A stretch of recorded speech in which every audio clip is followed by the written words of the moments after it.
Sean todos bienvenidos. Mi nombre es Alexander García Carranza. Yo soy Laura Aremi Ortiz Espinosa. Yo soy Jordi Gerardo Murraz Hernández. Bueno, hoy les presentaremos un tema muy importante en su podcast, el cual es llamado Estadísticamente Hablando. En este episodio nos adentraremos en un tema clave para cualquier tipo de investigación. A su vez, un tema bastante clave, bastante importante para lo que viene siendo la estadística hoy en día y para cualquier tipo de situación, ya que no solamente puede ser aplicable en la estadística, sino también en la vida cotidiana o en algún tipo de problema. Bueno, este tema se conoce o es conocido como la selección del tamaño de la muestra.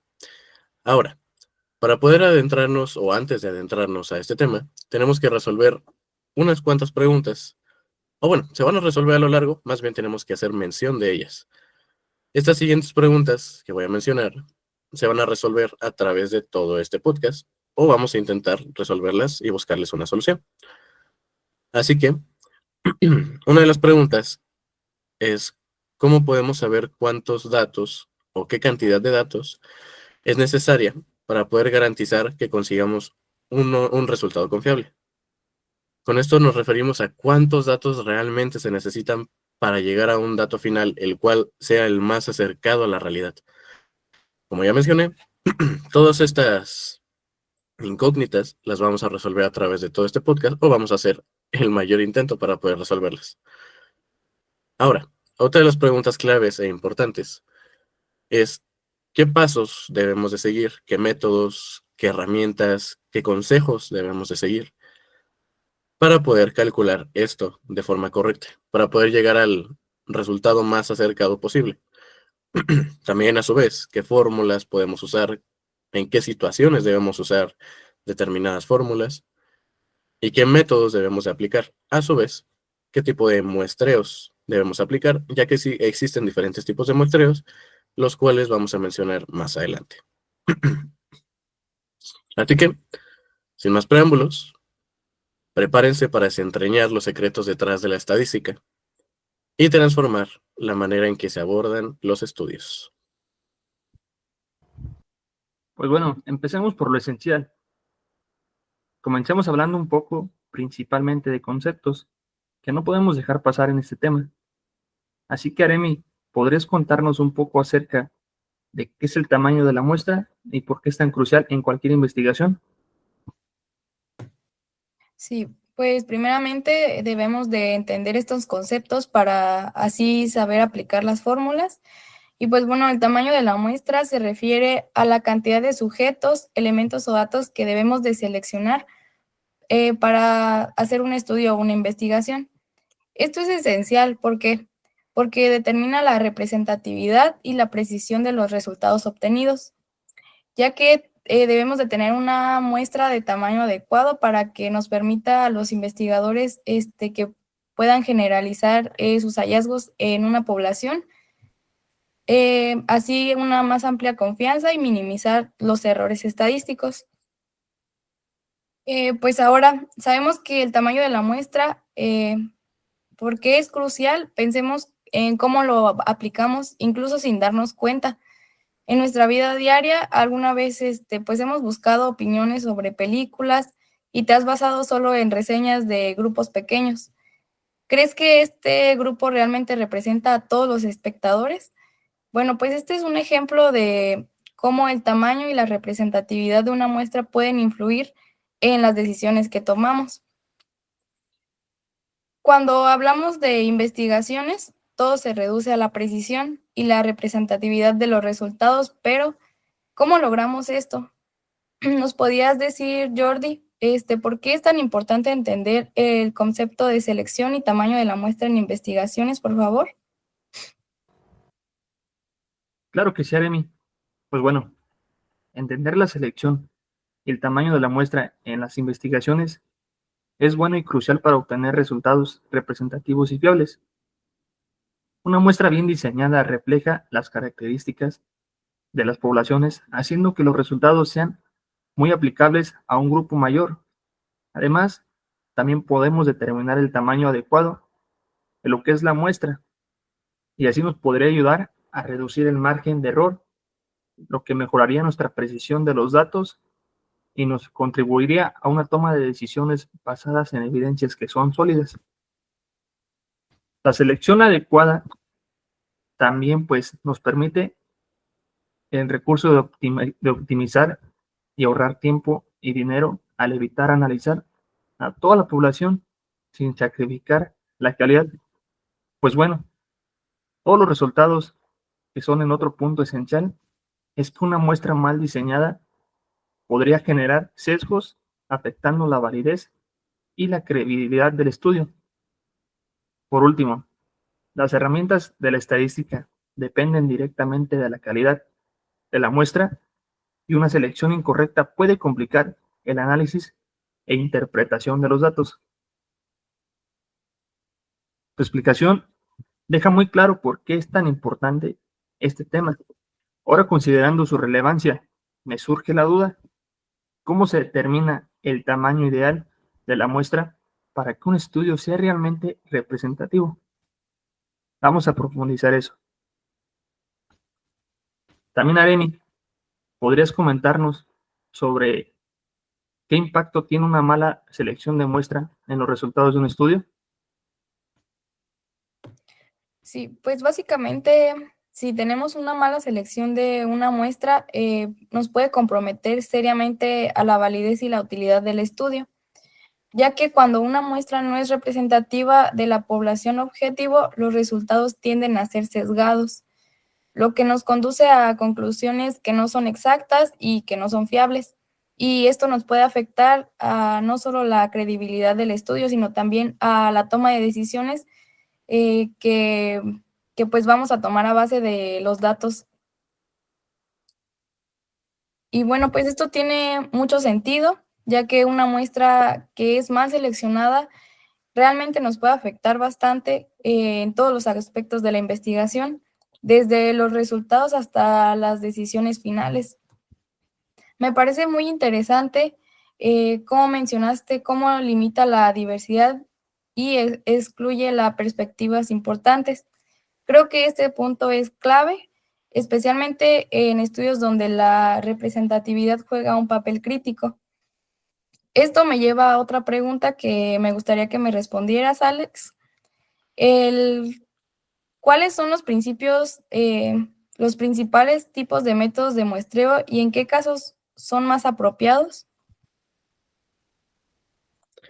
Claro, bueno, como ya había mencionado antes en la introducción, existen varios distintos tipos de muestreos, los cuales, bueno, métodos de muestreos, los cuales, para explicar, les voy a presentar una pequeña presentación, valga la redundancia, donde vienen todos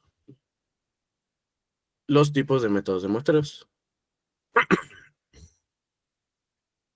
Ahora, estos son todos los tipos de muestreos, o al menos los que nosotros fuimos capaces de encontrar, y en base a estos se los vamos a explicar todos y cada uno sobre qué se trata. Bueno, el primero, el muestreo probabilístico. Este tipo de muestreo se basa en analizar y estudiar una población haciendo uso de la selección aleatoria. Simplemente porque en un grupo de individuos todos tienen la misma oportunidad de ser elegidos. O sea, que no se agarra a una pequeña población o a un pequeño grupo, sino se agarra aleatoriamente, simplemente al que caiga para que el resultado sea lo más aleatorio posible. Y este tipo de muestreo se divide en varios, como se puede observar en la imagen, que se divide en varios. Ahora, el primero en el que se divide es el muestreo aleatorio simple. Este tipo de muestreo elige al azar cada individuo que va a formar parte de la muestra. Así, todos tienen la misma oportunidad de ser seleccionados. Un ejemplo bastante sencillo para poder explicar es que si, por ejemplo, hay 400 universidades, se eligen 20 de forma completamente aleatoria. Estas que cumplan ciertas características, ya que también puede ser enfocada a algo. Y en base a eso, se agarra un cierto número de toda la cantidad que haya cumplido con esos requisitos, se agarra un número aleatorio, sin agarrar un número específico o agarrando ese número específico de que cumplan esas características. Si no, se agarra un número aleatorio de esa muestra. Ahora, esas características pueden ser muy variadas, ahora sí que son completamente elegibles, como puede ser edificios con árboles, banderas, hasta el mismo estilo de la bandera, el tipo de vidrios, el tamaño de los vidrios, el tamaño de los edificios, la cantidad de facultades y bueno, etcétera. Ahora, el otro tipo de división que tiene este es el muestreo sistemático. Este muestreo selecciona también de forma aleatoria. Básicamente seleccionan todos de forma aleatoria, pero este selecciona de forma aleatoria al primer individuo de la población que va a formar parte del estudio y posterior a esto define un intervalo el cual le va a ayudar a completar la muestra. Ahora, el primer seleccionado, por poner un ejemplo, es el número 2. Y a partir de este, mediante un intervalo de 4 personas, se ha decidido por el investigador, el cual llevó a cabo este tipo de muestreo, bueno, se lo seleccionó de forma aleatoria y seleccionó los siguientes individuos. De esta manera serán los números 6, 10, 14, 18 y 22, así como más, hasta completar la muestra de 100 individuos. Ahora, otra de las divisiones también de este tipo de muestreos es el muestreo por conglomerados. Este tipo de muestreo se utiliza cuando no se puede estudiar todos los individuos de una población. Se hace porque es muy grande, porque se encuentra en un área muy dispersa o muy complicada de llegar, o de que haya una comunicación. A su vez, de que todo esto aumenta el costo de la investigación y lo que más se busca, aparte de conseguir un resultado lo más posible acercado a la realidad, también de hacer el menos gasto posible. Así que, en base a esto, un ejemplo es que imaginemos que necesitamos realizar una investigación sobre la población, por ejemplo, de aquí, de local, de Morelia. Como es un poco complicado llegar a cada colonia, a cada casa, hacemos uso de lo que viene siendo la división, que ya existe, que es por ciudades, por estados, por colonias. Así que de esa muestra elegimos 100 personas, o 50, dependiendo por cada zona, de forma completamente aleatoria, para formar la muestra. En esto se basa este tipo de muestreo, que es por conglomerados, de la cual se agarra a un conjunto de personas, y no solamente a una. Ahora, el muestreo estratificado, el cual es otra división de este, perdón, este divide a la población en subgrupos o estratos que comparten ciertas características. El anterior simplemente separaba por colonias, por país, por estado. Este se centra en características más específicas y de esa forma los separa.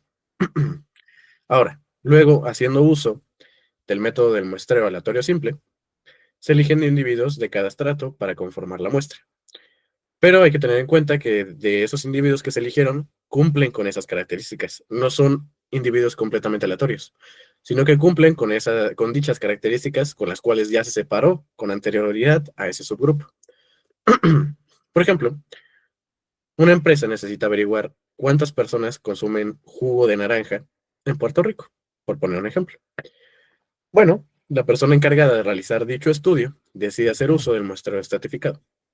Entonces, lo que va a hacer es dividir a la población en diferentes estratos, en diferentes subgrupos, y en este caso vamos a pensar que la característica por la cual la vamos a separar a cada subgrupo, a cada estrato, va a ser por edades. Ahora, de cada subgrupo, de cada estrato, va a tomar un porcentaje de personas y con ellas va a conformar una muestra de 100,000 personas, 100,000 habitantes, por poner un número, puede variar, para el estudio del jugo de naranja, de cuánta cantidad de esa muestra hace consumo del jugo de naranja. Ahora, pasándonos a la otra parte de, de esta presentación, o de los tipos de muestreos, sigue el muestreo no probabilístico. Esta es una técnica, la cual se basa en la selección de personas que van a ser parte de la muestra de una manera subjetiva. A lo que me quiero referir con esto, que de forma subjetiva, es que según la decisión, es que va a ser completamente basado según la decisión del investigador, evitándolo hacia el azar. Así que ahora sí, el investigador a cargo de dicha investigación simplemente va a decir, fulanito, perenganito, y listo. No se va a elegir de forma aleatoria, sino él va a hacer elección de las muestras o de los individuos que van a conformar dicha muestra. Así que, a diferencia completamente del muestreo probabilístico, que era de forma aleatoria, este tipo de muestreo va a ser seleccionado por el investigador. Así que, bueno, siguiendo este tipo de muestreo, sigue el muestreo de bola de nieve. Esa técnica ayuda a los investigadores a encontrar muestras cuando son difíciles de localizar. Este tipo de técnica es útil, bastante útil de hecho, si el tamaño de la muestra es pequeño y no está disponible fácilmente. Se hace por ubicación, se hace por cantidad, porque sea una muy pequeña cantidad de personas, etcétera. Un ejemplo es que si eres un investigador y estás buscando personas con cierta enfermedad, por ejemplo, la que pasó hace ya unos años de el COVID-19, o la que está ahorita, que tiene un brote bastante alto, que es la influenza o así, quieres buscar solamente esas personas. Por ende, puede ser complicado, ya que no todos los habitantes, por ejemplo, aquí de Morelia, o como nos estábamos basando en un principio de Puerto Rico, son portadores de dicha enfermedad. Con la cual, lo que se hace es contactar a uno o dos individuos que presenten dicha condición médica y que ellos mismos sean quienes te recomienden a otros individuos con una historia médica parecida.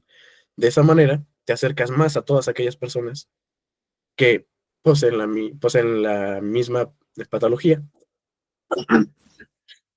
y de esta forma te facilita bastante el acercarte a todos ellos. Ahora, el muestreo por cuotas.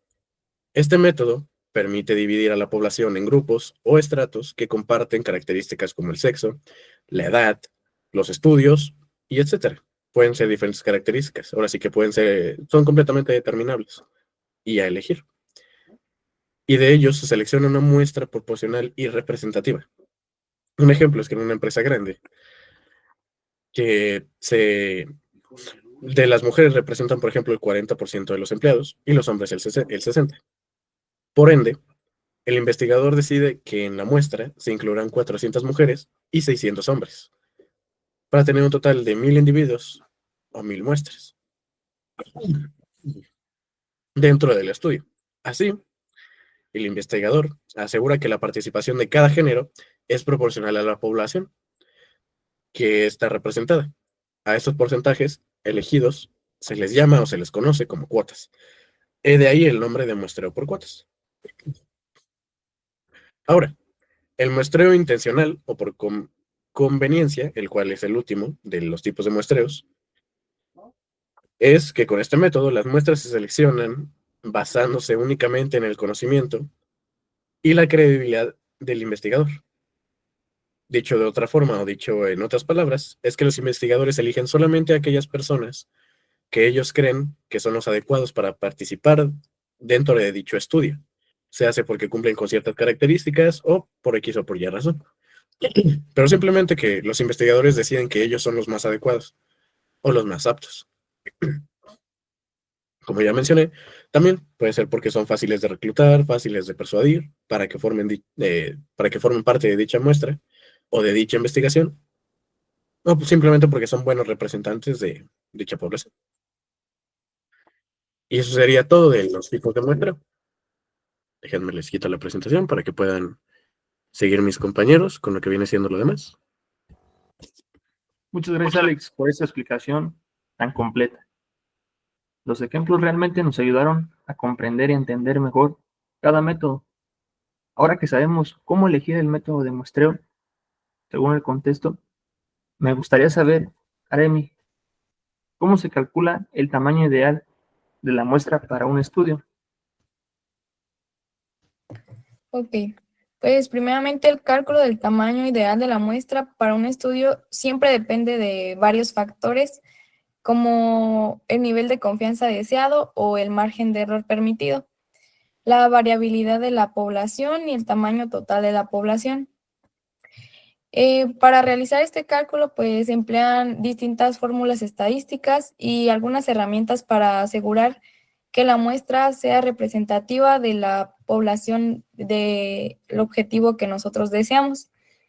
Aquí tenemos dos conceptos muy importantes, pues en este tema, los cuales son el error permitido y el nivel de confianza.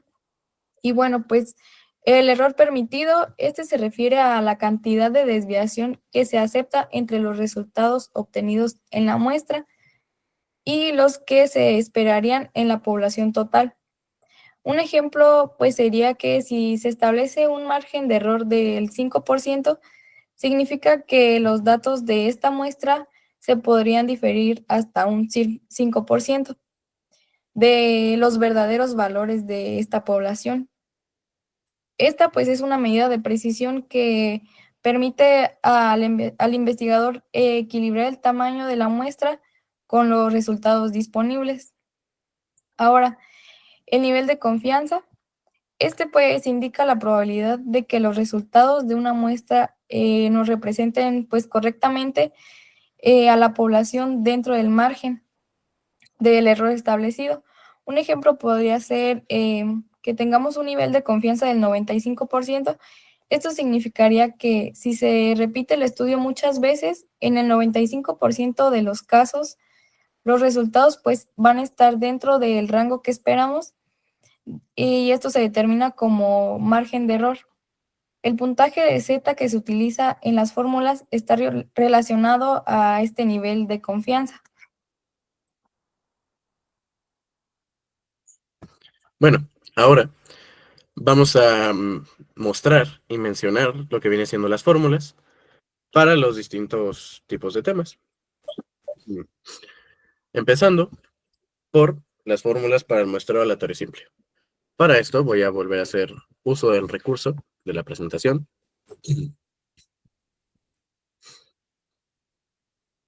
Solamente permítanme cambiarle. Bueno, esta es nuestra primera fórmula.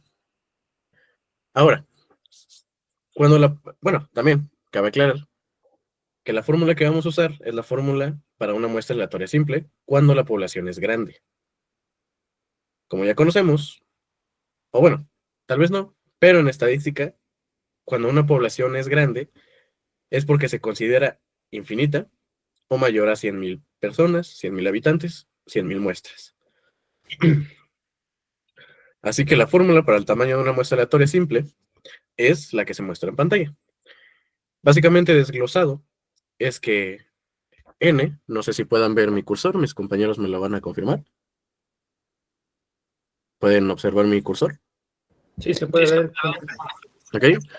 Bueno, para hacer más fácil esto, lo que viene siendo n significa el tamaño de la muestra. Es la cantidad de personas o de individuos que van a ser muestreados. Z significa el valor crítico de la distribución normal estándar, la cual va a depender completamente del nivel de confianza el cual vayamos a estar usando. Este puede variar entre 90, 95, 99. Bueno, ahora sí que se toma por porcentaje y puede ser completamente variable, no necesariamente de 90 para arriba, simplemente del 1% hasta el 100%, o hasta el 99%, más bien. P significa la proporción esperada de éxito. Cabe aclarar que cuando dicha proporción no se conoce, se usa automáticamente 0.5 para tener la máxima variabilidad. E es el error máximo permitido, o el margen de error, vaya, en proporción decimal. Por ejemplo, si es 5%, sería 0.05. Y lo que viene siendo Q no tiene como tal una definición, más bien Q es un valor. Q lo que significa es 1 menos P. Básicamente Q no tiene un valor como tal, simplemente es esa cantidad o esa numeración, vaya. Ahora, para volver esto más práctico y que se entienda a la hora de aplicarlo, les voy a plantear un problema. Ahora, queremos saber una muestra que tiene un 95% de confianza y un margen de error del 5%. Sin conocer la proporción esperada, entonces se redondea a 385 personas como el tamaño de muestra. Donde ya mencioné, n es el tamaño de muestra, n mayúscula, en la cual no se menciona aquí, pero se tiene que mencionar aparte, no entra dentro de la fórmula, más bien es un dato, el cual nos va a ayudar para posteriormente desarrollarlo. Z va a ser el tamaño de la población total. P es la proporción esperada de éxito. Y como la desconocemos, en este caso, se va a usar el 0.5. Q, como ya mencioné, es un valor, no tiene definición, es 1 menos P. Y por último, E es el error máximo permitido, que en este caso, como nuestra proporción esperada era 0.5, en este caso va a ser, más bien de antes era 5%, en este caso va a ser 0.05. Ahora, para esto, con dichos datos, no sé si puede observarse un poco bien, creo que se observa un poco alargado, pero ya aplicado, se vería de tal forma.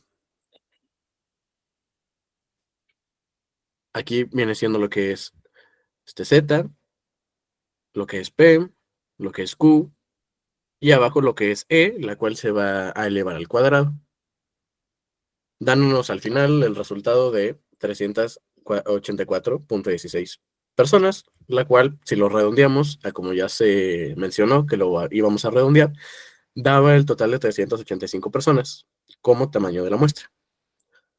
Básicamente este es el desarrollo de la fórmula, al final cómo se vería ya aplicada y desarrollada para este problema. Ahora en una muestra aleatoria, supongamos que tenemos una población de 1000 personas. Para esto déjenme cambiar a dicha fórmula, la cual vamos a aplicar para esto. Bueno, supongamos que tenemos una población de 1000 personas con un 95% de confianza y 5% de margen de error.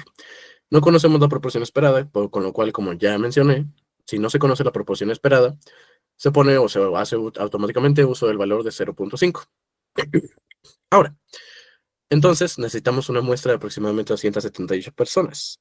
¿Cómo calculamos esto? Bueno, se hace uso de esta fórmula, como ya mencioné, aquí sí se menciona n mayúscula, el cual es el total de la población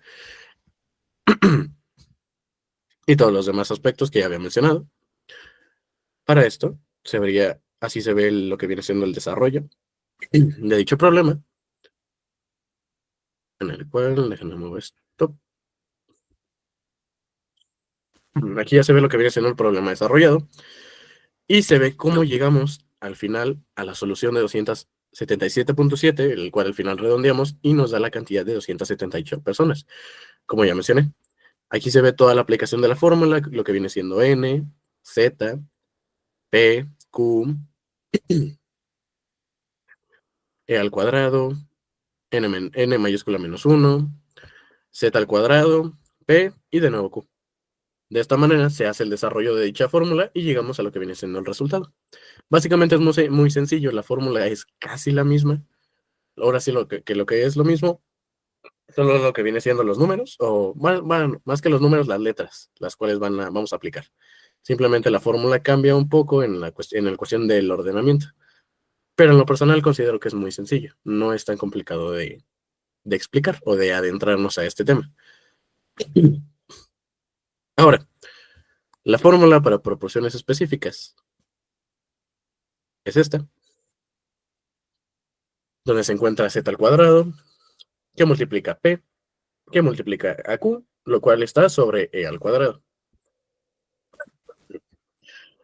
También, otra de las fórmulas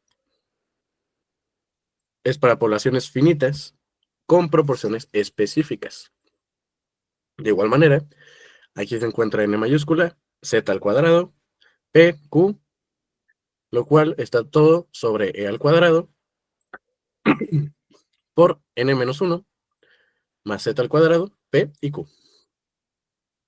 Ahora, para también tener un ejemplo, el cual nos ayude a entender más esto,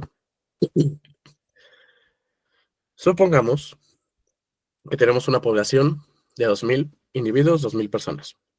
El nivel de confianza es de 95%, la proporción esperada de 0.2, en este caso sí nos la dan, el margen de error de 0.5. Ahora, ya con la fórmula aplicada, nos daría el siguiente resultado, el cual es 219. Como ya mencioné en la fórmula, aquí se ve n, aquí se ve z al cuadrado, p, q, e al cuadrado, n menos 1, z al cuadrado, p y q. Y aquí se ve ya desarrollado y al final nos da el resultado. Bueno, eso fue todo por el podcast. La verdad, en lo personal lo considero un tema sencillo. Igual, cualquier tipo de duda, pueden contactarnos sin ningún problema y les intentaremos explicar de la mejor manera posible estos temas.